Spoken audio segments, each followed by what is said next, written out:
So what do you think? With them?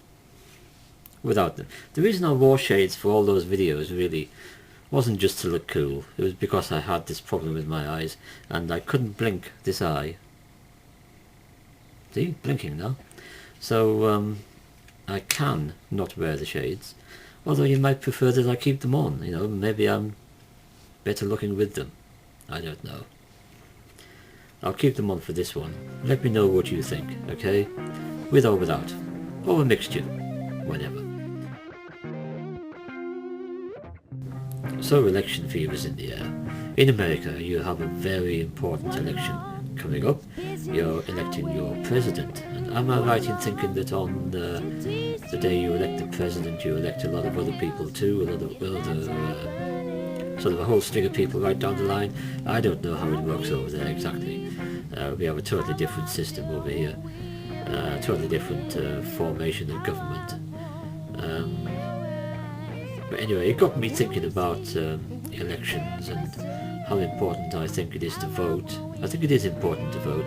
If you don't vote, then you really can't complain when you get the government that you don't want, because you've done nothing to oppose it.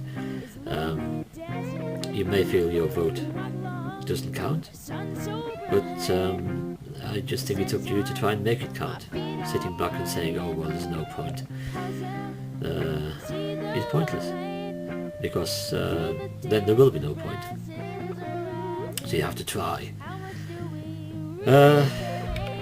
I always vote, well, let me put this right.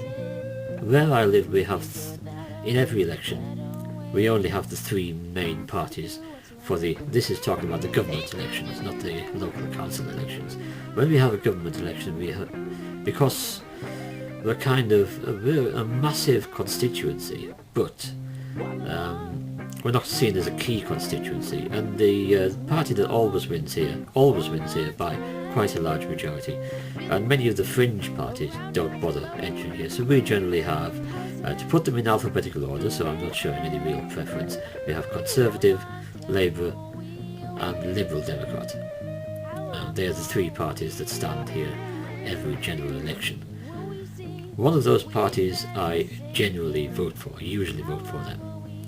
One of those parties I would never vote for, and one of those parties I can say now I rarely vote for. There's only one time that I haven't voted, and that was in 1997. I withheld my vote intentionally. The government at the time had, as a member of their front bench, one of their main ministers was a man who I thought was a real danger to this country, and I still think that.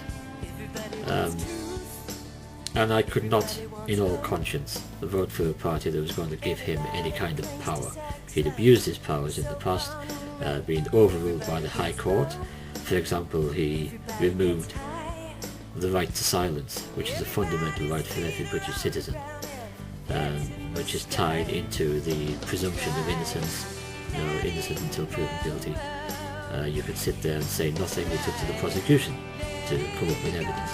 But he removed all that, and he was overruled by the High Court, so that got reinstated.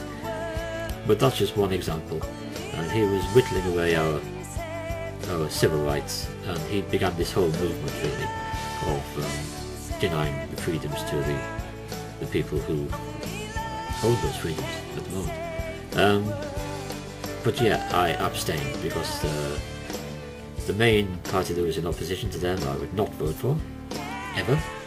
And the other party really wasn't much of anything, and didn't have a great deal to offer. But in the last election, the party that I usually vote for elected this man who I refused to vote for as their leader. In fact, they didn't elect him, he just was put in place as their leader. There was no opposition to him at all. So I wrote to my local MP, who's a member of that party, and I said, shortly before this man was officially appointed, I said, if he is officially appointed, I will not be voting for you, for your party. I like you as an MP, I think you're an excellent MP, but my conscience cannot allow me to vote for any party that has this man as leader. And I explained the reasons, and one of those which I've just given you. And so he wrote back and he said, well, that's fair enough, you have the right to vote for who you like or not at all. And there was an underlying hint in there as well, I've got such a massive majority, I really want to miss your vote. But this time I didn't just withhold my vote, because one of the party that I would rarely vote for, were the only party in that election who were for definite standing up for our civil rights, protecting our freedoms. They said, we will not allow this to happen. We will defend these civil liberties, which are very important to every citizen of this country.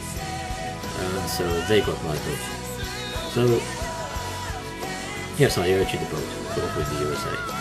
Go out and put your little mark on the paper, or pull your string, or whatever it is you do over there, and may the best candidate win. I don't know who's going to be the best president. I think it does affect the rest of the world, because the president will be in charge of foreign policy to a large extent, and the foreign policy affects everything over here. Our troops may be sent off to war because of a decision the American president makes. We may suffer terrorism because of a decision the American president makes. So the rest of the world is going to be affected by whoever is elected to office in the American elections. And so go and vote, and make sure you vote for the best candidate.